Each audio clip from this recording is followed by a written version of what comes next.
Kwingineko, hali ya ukame inayozidi kushuhudiwa katika sehemu mbalimbali humu nchini imeanza kuathiri pakubwa wafugaji kutoka kaunti ya Homa Bay.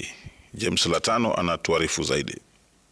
Taswira kama hizi ndizo zinatukaribisha katika eneo la Kabondo Kasipul, vyanzo vya maji na mito zikizidi kukauka kufuatia hali ya kiangazi inayoshuhudiwa kwa sasa. Drought is also a challenge. Like now, there is no water for animals to drink. So we are also appealing for the government to dig for us some dams that can help us during dry season, where our animals can get water, and after they have taken this dry grass, they get thirsty so much. Na sana maji sisi hatupataki, ng'ombe na kuanga na seda. Na dawa ya kutibiwa ng'ombe na kuanga seda kwa sababu pesa tunaweza kosa. Ni hali ambayo imesababisha magonjwa mbalimbali miongoni mwa mifugo, hali ambayo wanatabiri itaangamiza mifugo yao kwa wingi.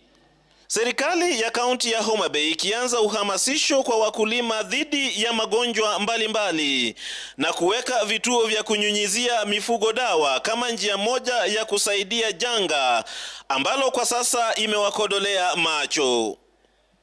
Zaidi ya mifugo 200 hupata chanjo na kunyunyiziwa dawa kila siku katika sehemu mbalimbali kaunti ya Homa Bay. It's a very contagious disease that affects our livestock, and we have seen it twice through the support of the NAV-CDP project to vaccinate our animals against foot and mouth disease so that we improve on productivity for our animals. Kwa sasa, kulingana na ripoti ya idara ya mifugo ya kaunti ya Homa Bay, zaidi ya wafugaji 2000 wameathirika pakubwa, na hali hii huenda ikaongezeka hatua za haraka hazitachukuliwa.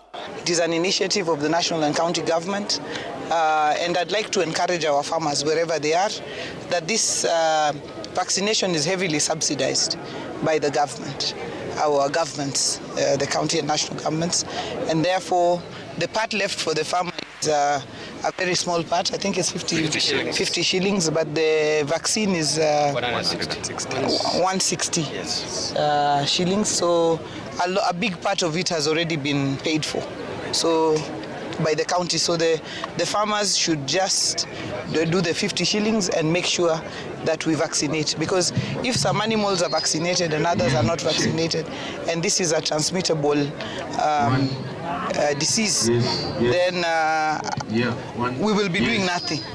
It will be zero work. Ni hatua ambayo imechukuliwa na washikadau wa kilimo katika eneo hili kuimarisha hali na hadhi ya kilimo katika eneo hili ambayo ni kitega uchumi kwa wengi katika kaunti ya Homa Bay. James Latano, runinga ya Citizen kutoka eneo la Kabondo, kaunti ya Homa Bay.